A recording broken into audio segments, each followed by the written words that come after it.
We're continuing the Daf, Tractate Chullin, Perik Shishi, Kisui Adam, the name of the chapter, and Amud Pei Tes, 89a1. So we ended yesterday saying, V'omar Rava said, V'schar Shomer Avrom Avinu as a reward for our Avrom, for our father Avrom, having said, if so much as a thread or a shoe strap, Zochu Banu L'Shtei Mitzvahs, his descendants merited to two mitzvahs, B'chut Shel Tcheles, thread of Tcheles, U'Utzur Shel Tefillin, and a strap of Tefillin. Chut of Tcheles is the string that put in the tzitzit, and U'Utzur Shel Tefillin, the strap of Tefillin. Now he said it to the king of Sodom. They didn't want to take anything from him. It is understandable that Avram benefited through the strap of tefillin. It's written, all the nations of the world will see that the name of Hashem is called upon you, and they will be in awe of you. And it was taught in a Vaisa. The great says that these awe-inspiring objects are the tefillin that are worn on the head. The Rabbi pushed this concept in 1967, 1968, in the 6-Day War, tell the Jews to put on tefillin, started off with mitzvah tefillin, to encourage other Jews to put on tefillin, to create awe, these awe-inspiring objects. But as for the thread of tcheles, what is the benefit in this world? What distinguished tcheles from all other dyes and caused it to be selected for coloring the tzitzis? Why specifically Hashem chose? The Torah tells us to put steel tcheles. Why this specific color and not other colors? The Gemara answers, tcheles is similar to the color of the sea. The color of the sea is similar to that of the sky. And the color of the sky is similar to the sapphire stone. And the sapphire stone is similar to that of the throne of glory.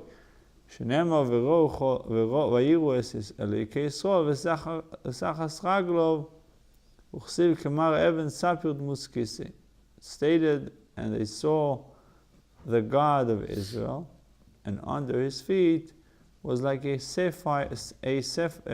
sapphire brickwork, and like the essence of the heavens in purity. We know also the tablets were made of sapphire as well. Chilazon is the tchelet, the blue. No, it's what the blood that they use. They use the blood of the chilazon for tchelet. Yeah. But the color itself, it looks like the sapphire. Yeah, blue. This verse indicates, I think it's light blue. This pasuk indicates that there is a similarity between the heavens and the sapphire. And it is written like the appearance of sapphire stone is likens of a throne. Sapphire bears a resemblance to God's throne of glory. It follows that when God gazes upon his throne of glory, he is reminded of the Jews performing the mitzvah of tzitzis. This is a sublime benefit. Indeed, since the mitzvah of tzitzis is equivalent to all other mitzvahs in the Torah combined. Says in number 11, Rashi from Menachos 43b. Also, Rashi explained that since the tcheles has a similarity to the throne of glory, when we gaze at the tcheles threads, we are reminded of the one who sits on that throne, and are thus regarded as having welcomed the divine presence. Okay. Sifri says, the Book of Numbers, Rabbi Meir cited as basing his teaching on a scriptural allusion. The Torah does not state of the tzitzis ureisim oisom, rather it says ureisim oisoi. It doesn't say them, but rather you shall see him. This is because, him referring to God, because the appearance, this is because the appearance of tchelis reminds us of the one who sits in the throne of glory. It reminds you the sea reminds you the sky reminds you the throne of glory, and all is connected with a specific color. How come we don't wear the blue strings, or even if it's not the halos, it's just a color similar to remind us of the color of the sea that reminds us of the color of the sky? Because we don't know where is this, can't find that creepy coral, or it's called a fish of the, some special fish in the sea. We're not sure what it is. There's some who claim that they know, therefore they wear it, but we don't know, so we don't. But if it's to remind you of the color of the sea that's similar to this and similar, so if it was in the ballpark of the color blue, it would be similar to the color of the sky.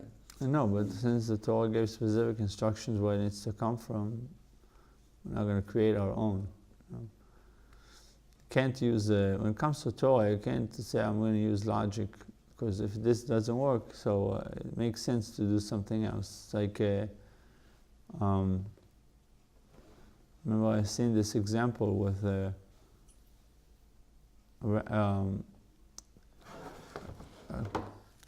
Caesar that sends his agent to the king. He says, you got to fulfill the mission, but no matter what, don't go into a bet with him. Don't bet with the king. So he goes to the king, and the king said to him, how come you have a hunchback? He says, I don't have a hunchback. So he says, I'll bet you $1 million that you have a hunchback. So he's about to take off his shirt, but I remember that he made a bet with the king. That he shouldn't be making a bet with the king. But he figured, listen, I should make a bet with the king for something I'm not sure of. But if I'm sure of it, it makes sense, then I should make a bet with the king. He made this argument in his mind. So he takes off his shirt, and everyone sees that he doesn't have a hunchback.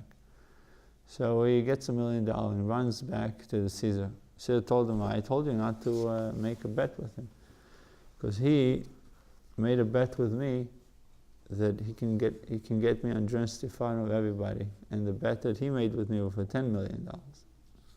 So he said, you came up with this logic by yourself, saying, oh, he told me not to bet with the Caesar, said don't bet with the king, and you figured something that is for sure, it's not going to, can't do it. In Jewish law, comes the Yiddishkeit, there's no, this makes sense, so I'm going to work this one out, or this doesn't make sense. It's what the halacha says, and that's it. If it makes sense to me, it doesn't make sense to me, it's not relevant. I'm not in the picture, my logic is not in the picture. There's no... King Saul did the same thing. His logic was, why to kill all the animals? We can keep them, and we'll use them for offerings. Isn't it better? Why just waste them? And he lost his kingship just for logic.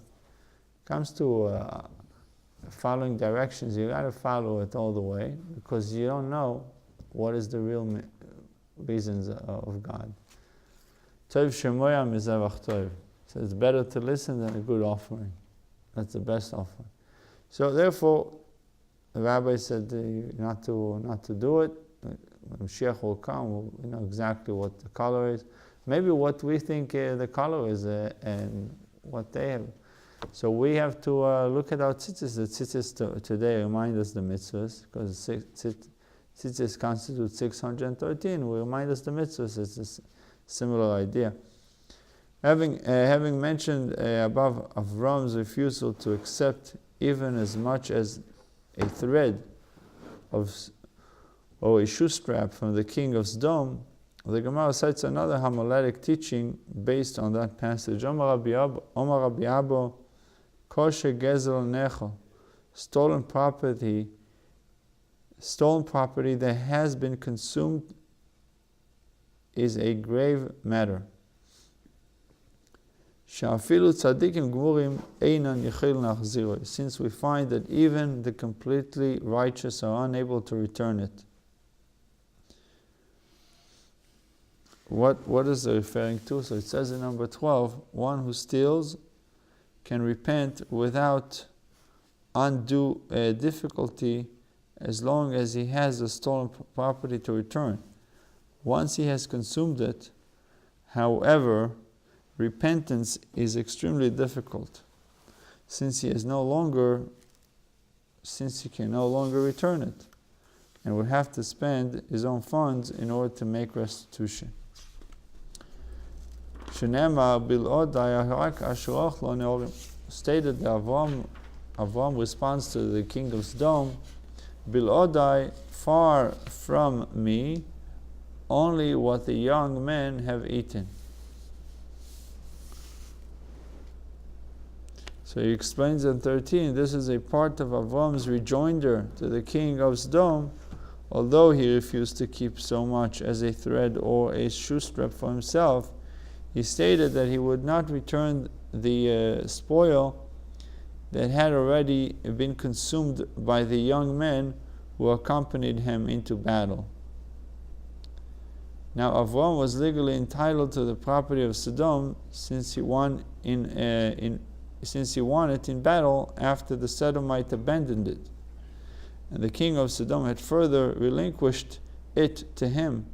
He was unwilling, however, to profit from the Sodomite's loss, so much so that in his eyes, taking it would be tantamount to benefiting from theft. His strict attitude notwithstanding, he returned only that which was intact, but did not offer to pay for what his men had already eaten. We see that even our father Avram, when his righteousness sought to treat the Sodomites spoil, the Sodomite spoil as a theft, did not assign the status to that which has already been consumed. This would serve as a lesson to would-be thieves regarding the obstacle they will face if they consume stolen property and they wish to repent. This is from the Marashal. There's a similar thing with Lashon Hara. Once you say it, it's out of your mouth, even though you ask for mechila, you can't bring the words back. It's even harder. It's even harder. Avak. Avak Lashon Hara. No, even actual Lashon Hara, once it's being said, how can you, and you, I told it to you, you told it to him, he told it to him. It's like sand. It's out of my hand, right? There's no control. A guy that stole something and consumed what he stole, he can still make money and pay it back. Obviously, it's more difficult because he has to pay on its own. That's what the Marashal says. But Lashon Hara, you can't. But because he calls Avak Lashon Hara like the dust. No, you can't control it. No, but Avak Lashon Hara in halachic terminology is something else. Avak Lashon Hara is if I know that he doesn't like you, okay, and you're not here, so I come to him and I say, David is such a great guy in front of a lot of people. Now I know he doesn't like you, so the moment I say to him, you're a good guy, it intriguing in him to start saying bad things about you. So I didn't say bad things about you, but I'm cunning it. I planned it. So I tell him something good about you, and then I wake up the beast, so to speak. I cause it. I trigger him to say bad things about you. That's Avak Lashon Hara. I thought it was only descended. Like no, but it makes sense what you're saying, that it's hard to control. But the terminology of Avak Lashon Hara is to give compliment to someone that doesn't like that person in front of him, and and that's it. And you wake him up. Okay. You stir the pot. That's what Avak Lashon Hara is. So Amar Rabbi Yochanan Mishum Rabbi Elazar Rabbi Shimon Kol Mokim Shat Amois Zvor Shel Rabbi Elazar B'nai Shel Rabbi Yossi Aglili Ba'agodo Ase Oznecho Kafar Keses. Rabbi Yochanan said in the name of Rabbi Elazar, the son of Rabbi Shimon, wherever you find the words of Rabbi Elazar, the son of Rabbi Yossi Aglili, cited in regard to a matter of Agoda, make your ear like a mill hopper. and listen intently. Idea is to be very listen. Try to listen very carefully. Why? Rabbi Eliezer expanded the verse, not because you are greater than all the nations did Hashem desire you. Why did Hashem desire the Jewish people? Not because you are greater than all the other nations, for you are the smallest of all the nations. Though in its literal sense, the pasuk refers to the relatively small number of Israelites. It can also be understood as referring to Israelites' humility. I desire you, God said to the Jewish people, even at the time that I bestow greatness upon you, you humble yourself before me. I gave greatness to Avram. What did Avram say? He said to me, I am but earth and ashes. I granted greatness to Moshe and Aaron, and he said, for what are we? Surprised they don't mention Yaakov. She said, Ki b'makli ovarti sayada, and he says, Kotointi mikol hachasodim mikol haemes. Kotointi. So I became small, but that's David Amar v'anechi tzelazu leish. I granted greatness to David, and he said, but I am a worm and not a man. But with respect to idolaters, it's a whole different story. I granted greatness to Nimrod, which was their representative. And he said, come, let us build ourselves a city and a tower with its top in the heavens, to fight God. That's what was the purpose of the tower. The Pharaoh said, who is Hashem that I should heed to his voice? He had greatness. Listen, same thing. But not just listen, do its follow his instructions. So who is Hashem? That's what Pharaoh is the response. I granted greatness to Sancherib. He was a king that ruled many countries. Sancherib said, which among all the gods of the land saved the land from my hand, that Hashem should save Jerusalem from my hand? I was able to conquer so many lands, so many countries. Who is he to stop me from conquering Jerusalem? Another clown, Nebuchadnezzar. He says, I granted greatness to Nebuchadnezzar. He said, I will ascend over the tops of the cloud. I will liken myself to the Most High. Nebuchadnezzar ruled over the entire civilized world. It says in Tractate Megillah 11a.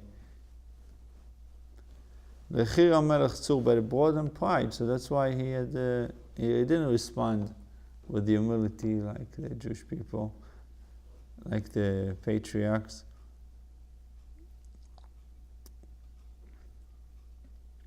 Lechir HaMelech Tzur, Amar Moshe v'Elokim yoshavti b'lev yamim. I granted greatness to Hiram, king of Tyre, and he said, I occupy the seat of God in the heart of the seas. It's unbelievable that these people were, they were kings and they can come up with this nonsense. Napoleon did something. He occupies the seat of God. Imagine. Napoleon took the crown and somebody else was supposed to put the crown on him, and he did it himself. Whereas the Israelites humble themselves before God when He bestows greatness upon them. The idolaters become haughty.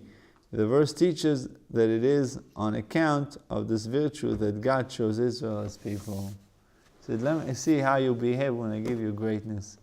If you behave with humility, then God chooses you. If you behave with arrogancy, then God despises you. So after all the good I did with you, this is the response. This is the payback.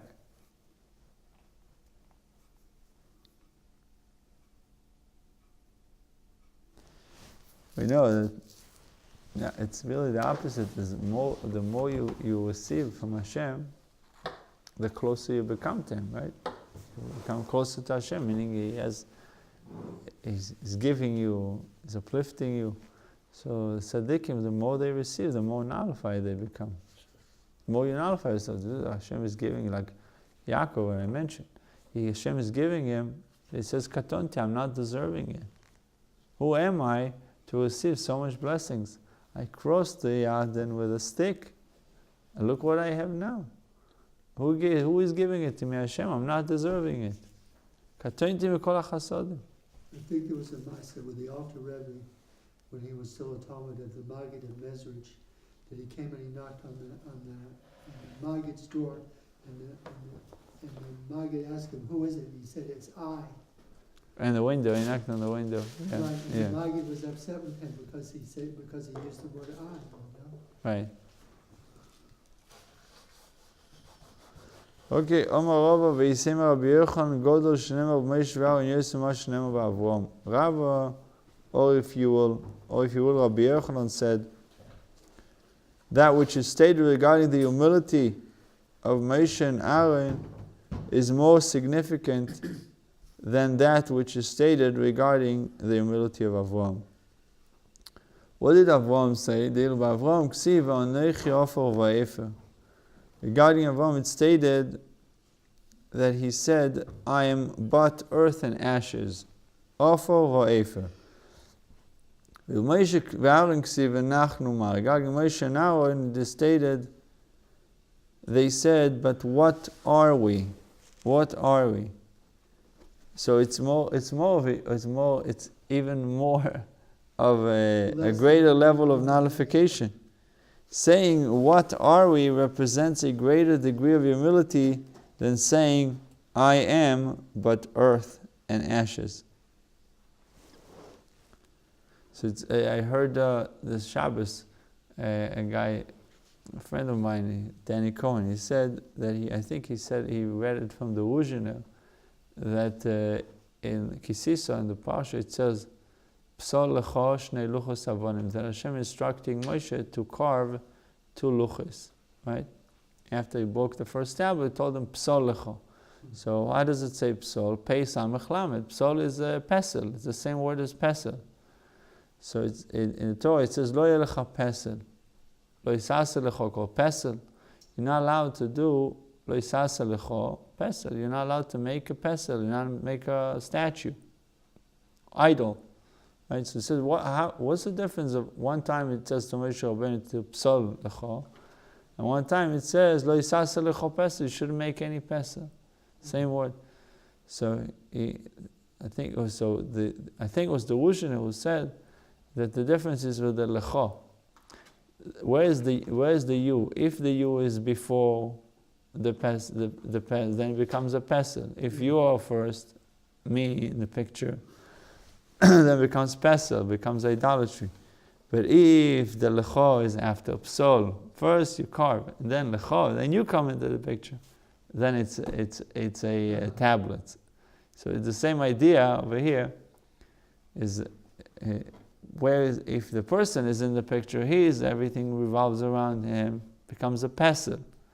He has arrogancy, becomes haughty.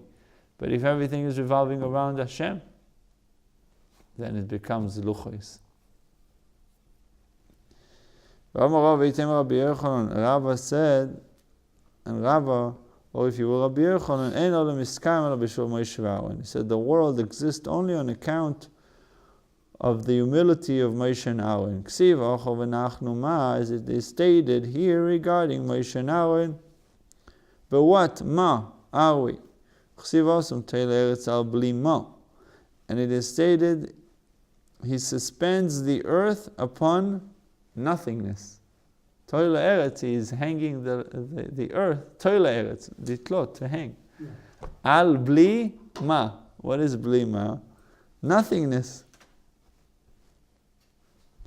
Omar Rabbi Lo, ein olim iskam b'shul mi sheboilem esatzim shash meriva. It says, this is an unbelievable statement. It says, the world exists only on account of one who muzzles himself at a time of provocation and refrains from reacting. This is hard. But the whole world stands upon Yeah, it. this is because this is hard. There's, Shenemar toile eretz al blimo. As it is stated, he suspends the earth upon blima, which alludes to one who muzzles his mouth. Another opinion. Rabbi Abahu Omar. Rabbi Abahu said,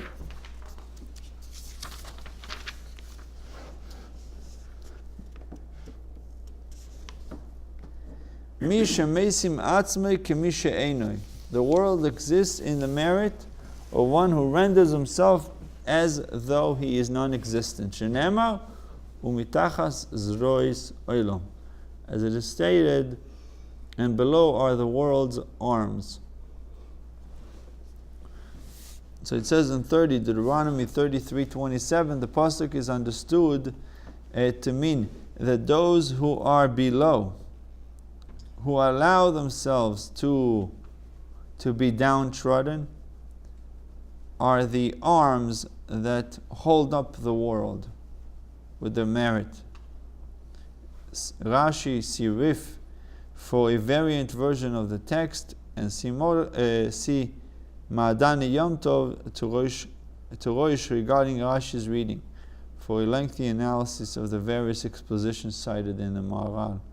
Cited here and see Maharal. Omar Rabbi Yitzchak,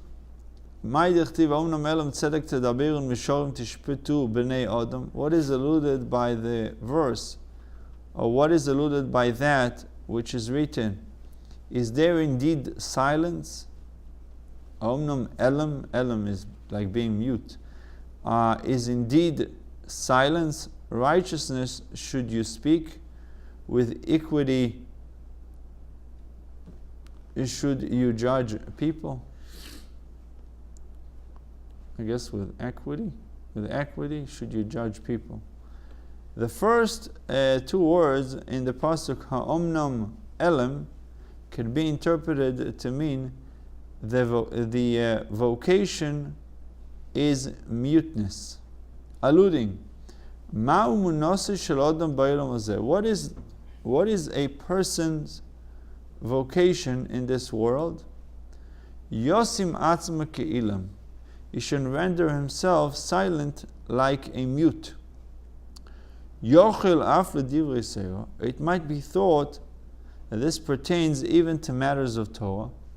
Talmud leimar tzedek tedaberun. Scripture therefore states further, righteousness should you speak. Yochel yogis daite. It might be thought that one who speaks words of the Torah should become prideful. Talmud leimar mishorim tishpetu bnei adam. Scripture therefore states, with equity or with equity should you judge people. Rabbi Yitzchak understands with equity, with levelness. This alludes that a person should be humble like a level parcel of land that is easily trodden. Rabbi Zeira, or if you will, Rabba. The Gemara returns to the laws of covering blood. Rabbi Zeira, or if you will, Rabba bar Yirmiyah said, Mechasin be'afar ira nidachat. We may cover blood with the earth of subverted city. Now, Ira Nidachas is a city that was serving idols. Everyone was involved with serving idols. If Jews were to conquer that city, they got to burn it down. Can I use the land, the ashes of Ira Nidachas, the earth, to cover blood? So Rabbi Zeira said, or some say it was Rabbi Bar Yirmiyah, that we are allowed, we may cover blood with the earth of a subverted city. understanding this as referring to the ashes of the city, the Gemara objects, Amai Surah, no. The ash of a subverted city is prohibited for benefit. Omar Zeiri, Lo nitzricha la'afar aforo. Rabbi Zeira's ruling is pertinent only to hard earth from the ground of the subverted city. The hard earth is permitted for benefit. Dichtiv, Ve'ez kol shol tikbo itzotech rechov v'sorafto. It is written regarding a subverted city, all of its spoil you shall gather together to the midst of its open square, and you shall burn it in fire.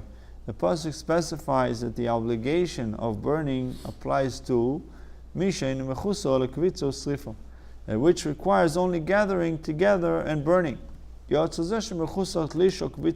Excluded from burning, therefore, is this the hard earth, which would require detaching from the ground and then gathering together and burning. Since the hard earth is not subject to burning, it is permitted for benefit, and accordingly one may crumble and use it for covering blood.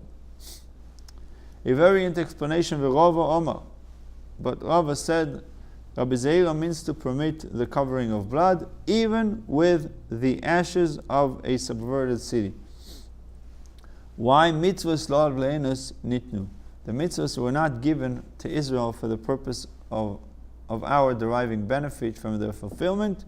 Thus, one who uses ash of a subverted city to perform the mitzvah of covering blood is not considered to be deriving benefit from the ash.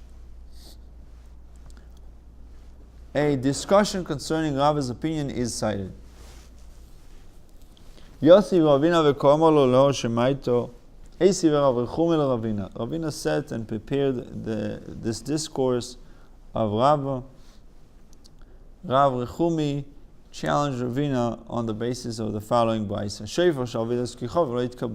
regarding a shofar of idolatry, one should not blow the shofar blast of Rosh Hashanah with it. Does this not mean that if one did blow with such a shofar, he has not discharged his obligation, because it is prohibited to benefit from the shofar? We see that performing a mitzvah is considered a derivation of prohibited benefit.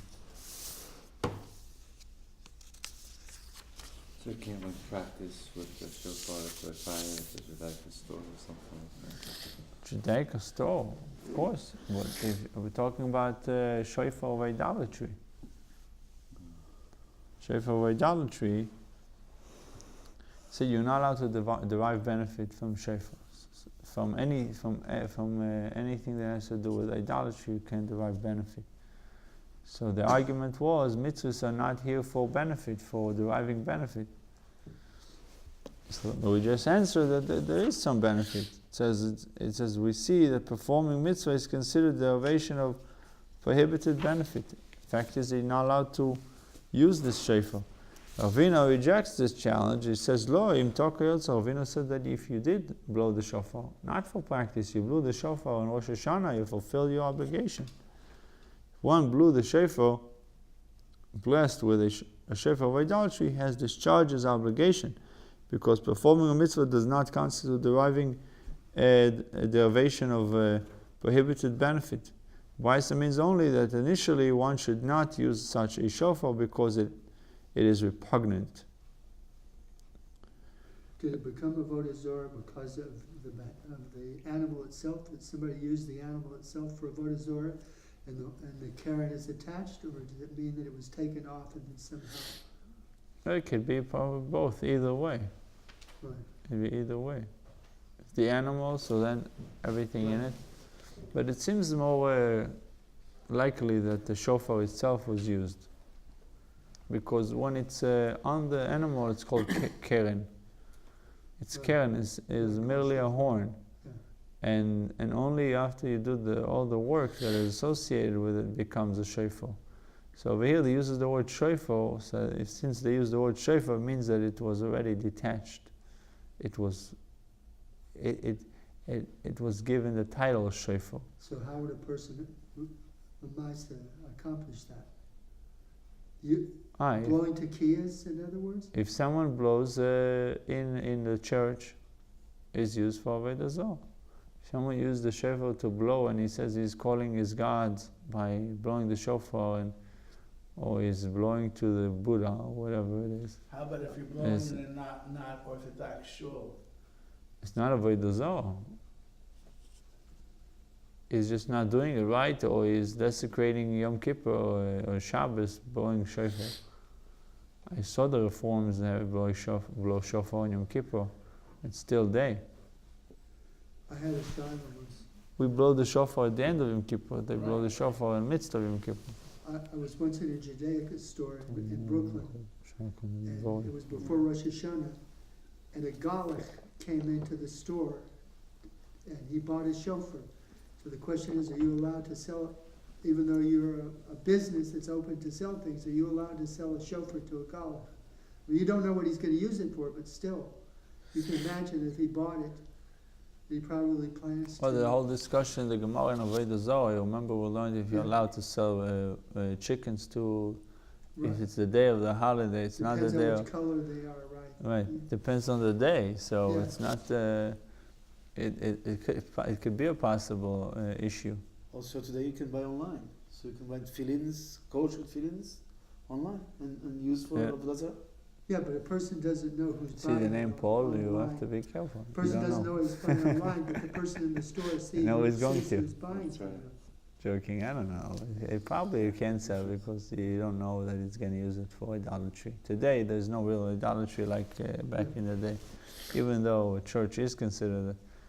It's a machloket, right? Yeah. In the Ramban. It was The Ramban, it was yeah. tough to get the talit in Yerushalayim. The guy didn't want to sell it. Couldn't get it. It had to go to like a third place, and I remained convinced. Here, example. He convinced him. He said the guy didn't want to sell him a talis. Yeah, 3 different places. They ask you? Or Yeah. They were like, "You're gonna use it? If you wanted to rip it for me, so it wouldn't be kosher when I put it on." And I asked him, "Please don't do that." But yeah. Can I tell you something? Wow, that's amazing. People have willing to lose money. Yeah. You should hurt more. Yeah, it's good, I didn't want to sell. right?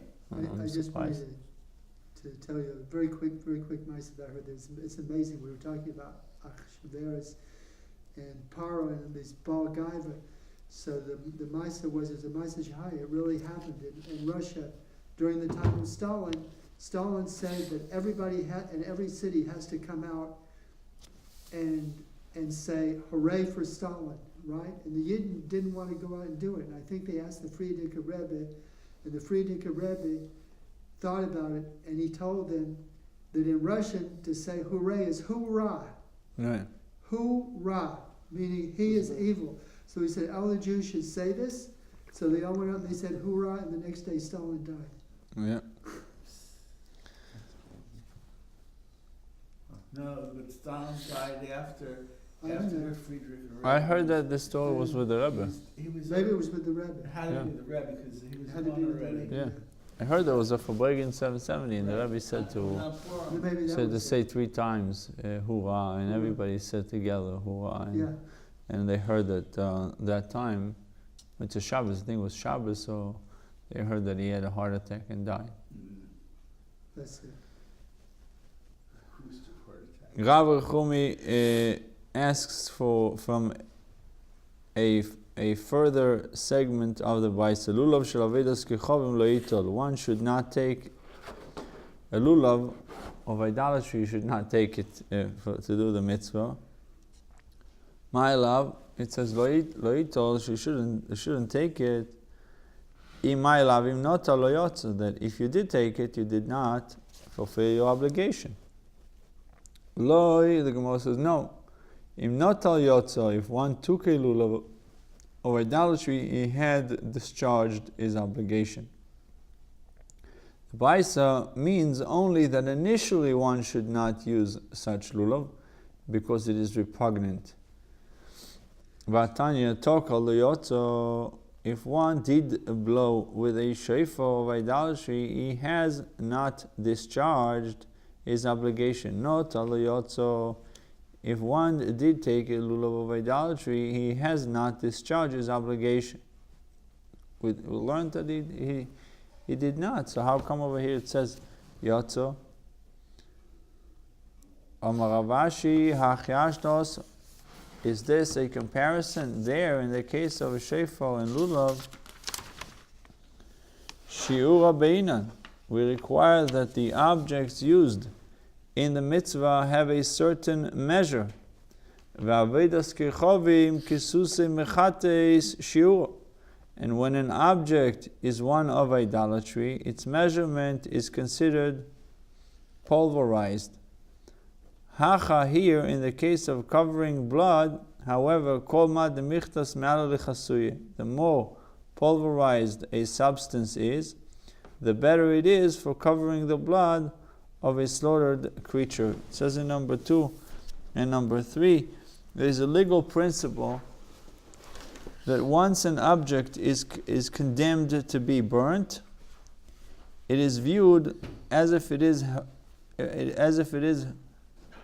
has already been burnt and reduced to ashes. Meaning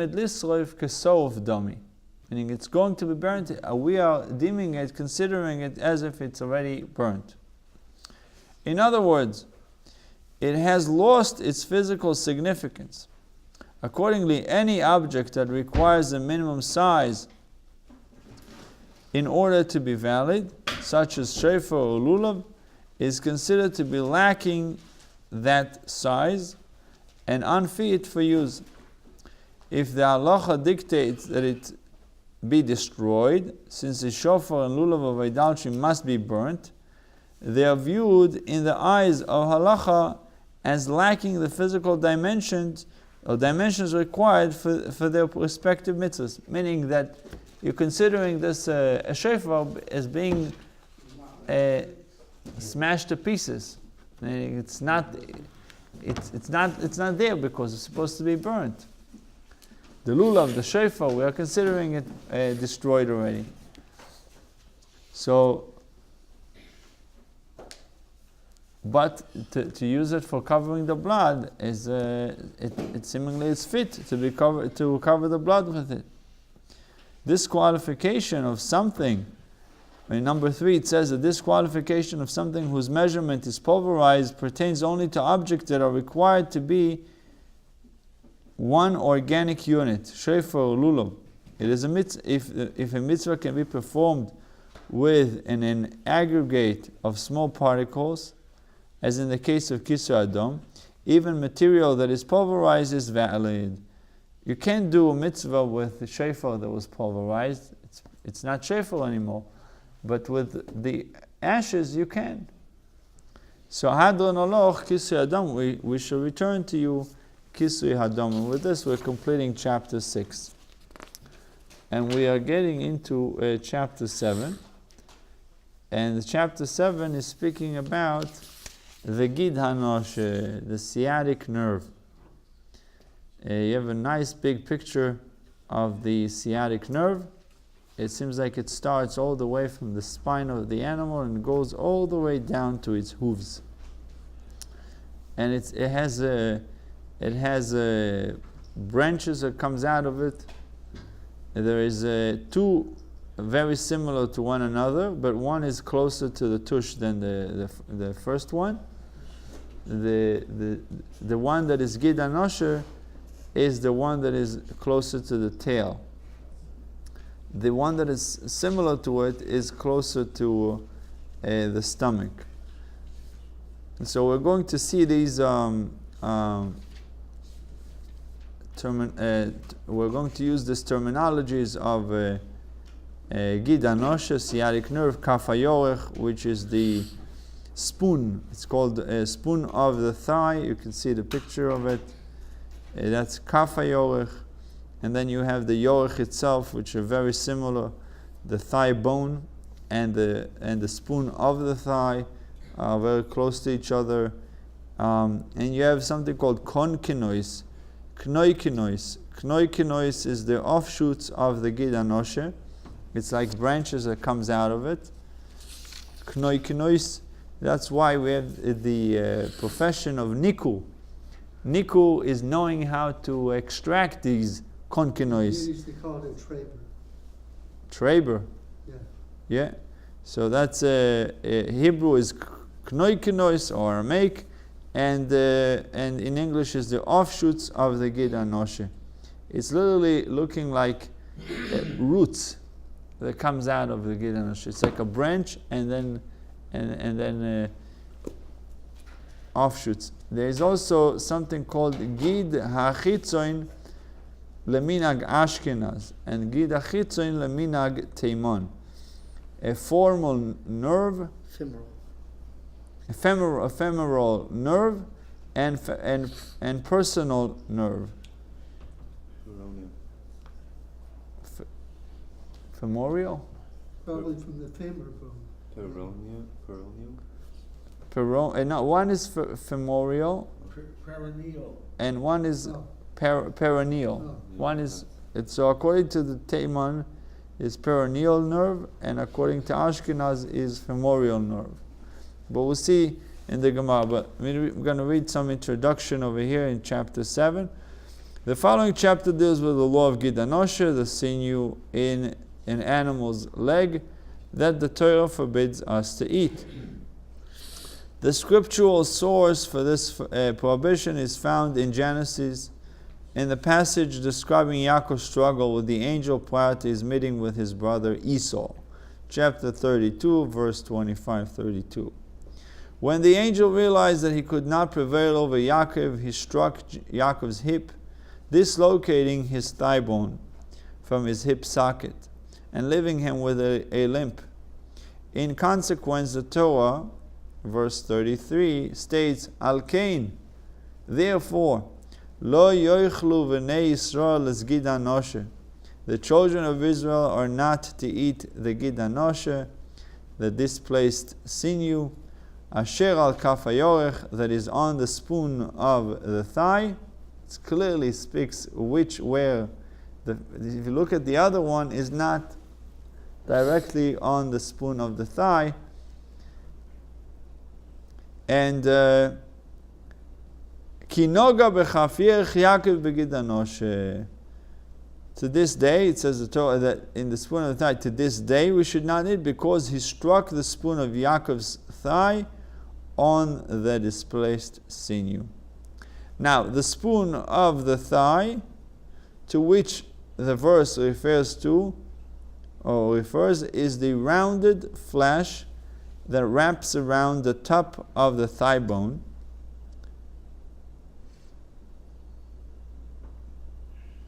Quadriceps or femoris muscles. Quarters. I'm not sure how to say it, but I guess that's the Latin name for it. It is called a cuff spoon because its roundness resembles that of a spoon. By extension, it also refers to the top part of the thigh bone, which is covered by this flesh. As will be explained in the Gemara on 91a, there are two main sinews in the thigh. The Gid HaPnimi, inner of the spinal column and runs down the side of the animal's thigh. The outer sinew runs across the thigh. So we have Gid HaChitzoin and Gid HaPnimi.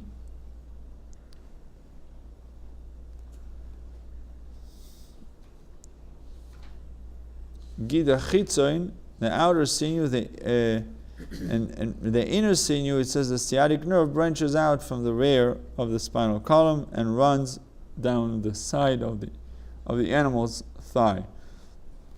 The outer sinew runs across the thigh. Okay, so Rashi is discussing it. There are conflicting traditions among the Ashkenazic and Yemenite communities as to the identity of the inner sinew.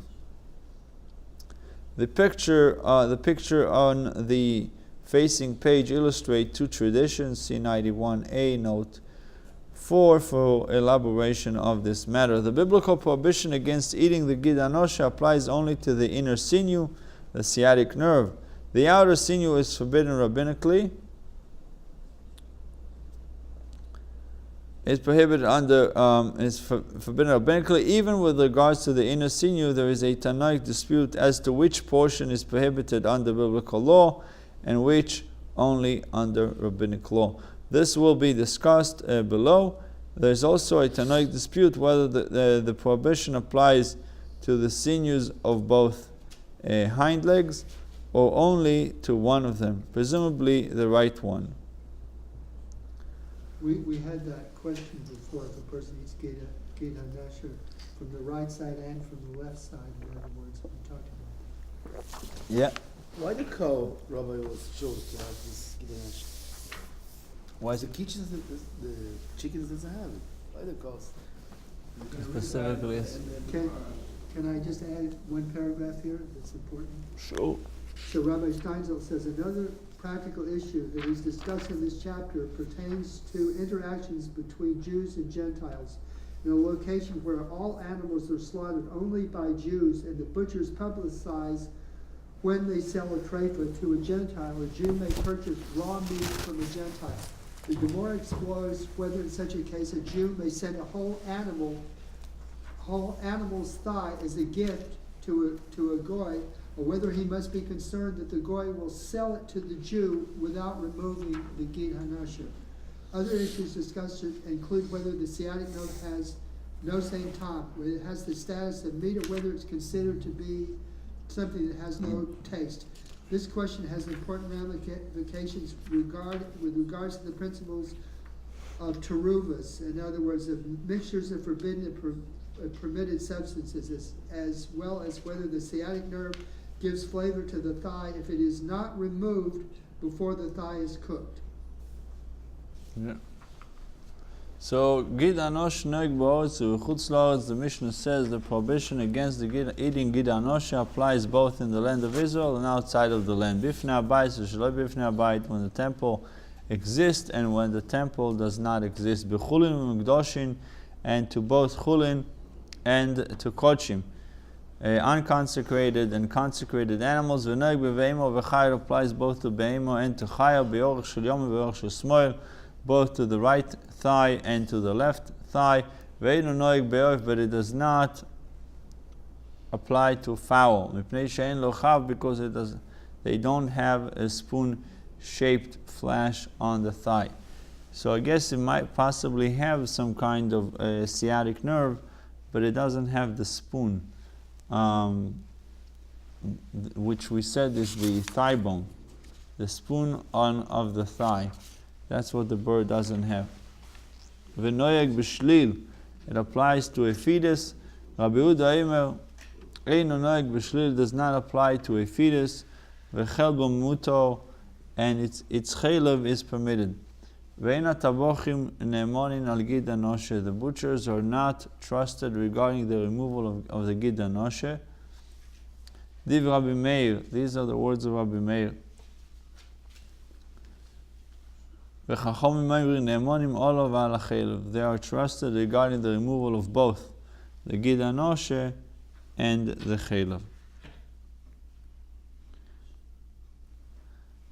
It says in number 10, one may rely on the butcher on the butcher's assertion that he removed the gid anoshe.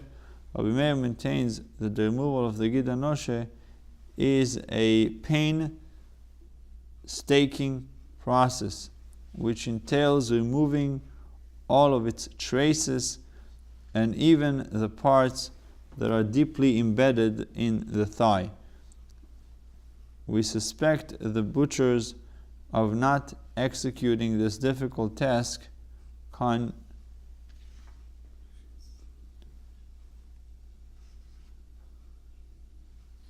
not sure, but it's basically we are afraid that they're not going to do it properly.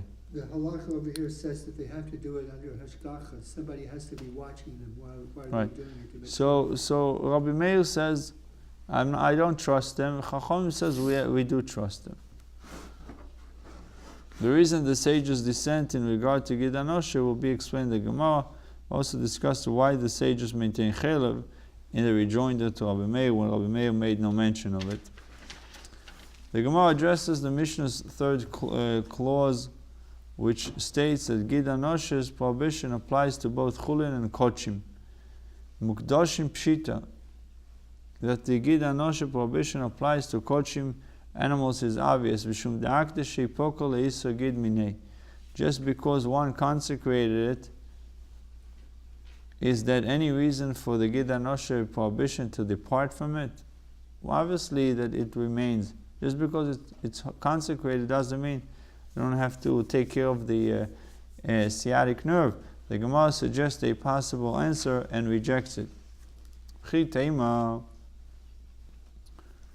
And if you will say that the Tana of our Mishnah holds, Yesh begidim b'naisin tam, that sinews possesses flavor, so that one who eats the Gid Anoshe is considered to have derived pleasure from it.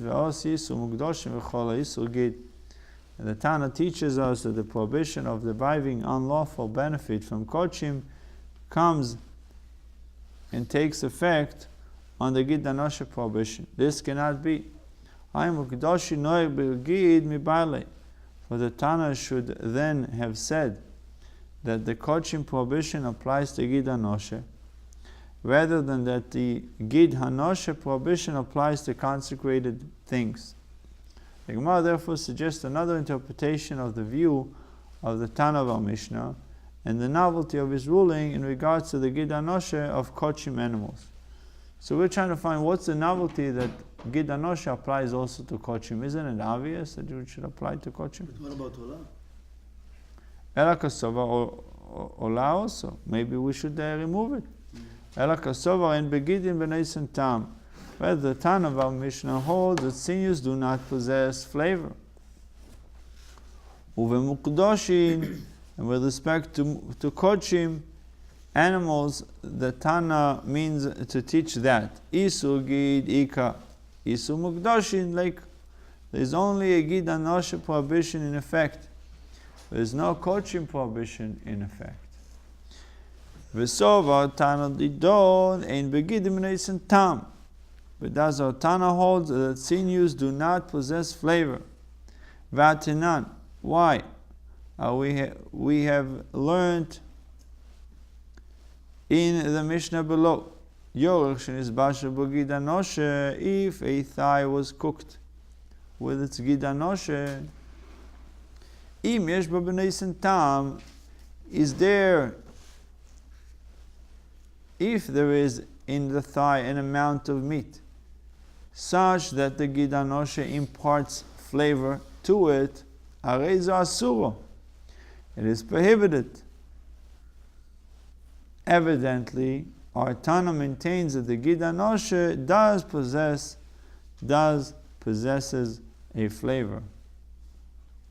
The Gemara therefore reverts back to its original interpretation that the Mishnah means to teach that the Gid Anoshe prohibition takes effect on Kochim. This was rejected above because it seemed obvious, since the Gid Anoshe prohibition takes effect long before the animal's consecration.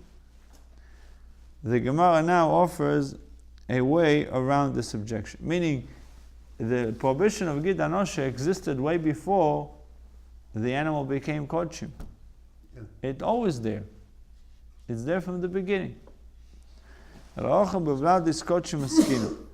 Rather, we are dealing here in the Mishnah with the offering of Kochim animals. V'kasova noeg b'shlil. And the Tana of our Mishnah holds that the Gid Anoshe's prohibition applies to a fetus. V'kasova. Vlad is Kochim b'meimon and K'doshim. And he holds that the offspring of Kochim animals are consecrated while yet in their mother's womb, from the moment of their formation. If the mother is is consecrated, the fetus is consecrated. The Isur Gid ve'Isur Mukdoshim ba'adei adodei kose, in which case the Gid Anoshe prohibition and the Kochim prohibition come to the fetus at the same time. Both, therefore, take effect. It is to teach this point that the Mishnah states that the Gid Anoshe prohibition applies to consecrated animal. So what is the chidush of telling us the Gid Anoshe applies also to consecrated food? It's to tell me that even if the mother was consecrated and the fetus was in the stomach, they received the kedusha together. The kedusha of being consecrated, the fetus is consecrated, and the Gid Anoshe's prohibition, they come together. Even then, Gid Anoshe applies to kochim. That's the chidush over here. That's why the Mishnah bothered to tell us. It emerges from this answer that the ruling regarding kochim already presumes that Gid Anoshe prohibition applies to fetuses. But can you interpret this clause of the Mishnah as referring to a fetus? Why? From the fact that the latter part of the Mishnah states, Noyeg b'shlil, the Gid Anoshe prohibition applies to a fetus. Miklal de reisha lav b'shlil askinan. It is evident that the earlier part of the Mishnah, which speaks of kochim, is not dealing with a fetus.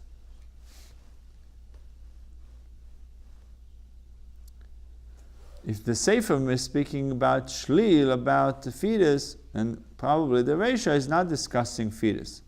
This is what the latter part of the Mishnah is saying. This matter of the Gid Anoshe prohibition applying to a fetus is a subject of a dispute between Rabbi Yehuda and the rabbis, whether the prohibition of Gid Anoshe applies to a fetus or not. But can you say that both the Gid Anoshe and kochim prohibition comes to the fetus at the same time? But not, for we have learned in a Mishnah, Al elu tumes hanozer megaleach. For contracting tuma from the following sources of tuma, a nozer must shave his head and begin his nazir sanu. If he was contaminated, what type of tuma he needs to contract in order for him to do a reset and start all over? Meaning start in nazirus from square one. He has to shave and start counting again. Instead of where he left off. Instead of continuing.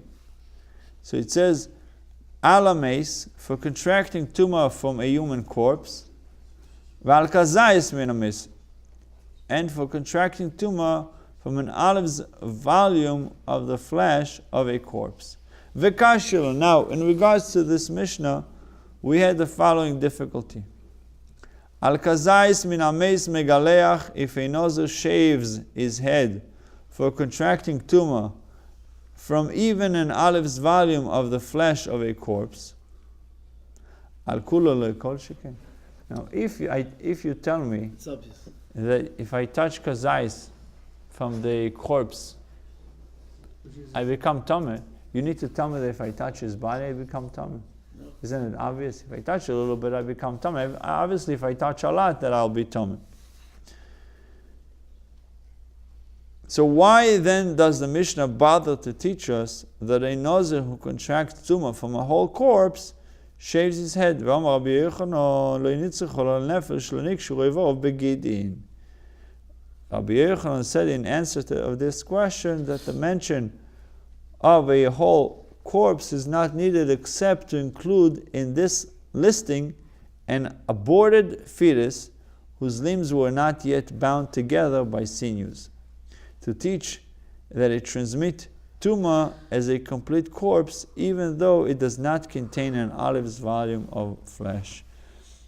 It says in 33, that is a complete fetus that was aborted in the early stages of pregnancy, at a point when its limbs had already formed, but it was still too small to contain a kazais of flesh.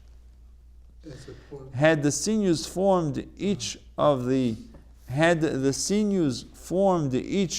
corpse limbs, would serve as a source of corpse tuma, even though it lacked a kazayis of flesh, as the tuma that results from being a complete corpse must specifically in a case where the sinews did not yet form. And that's the interpretation of Ramban, Rosh to Nozir 58.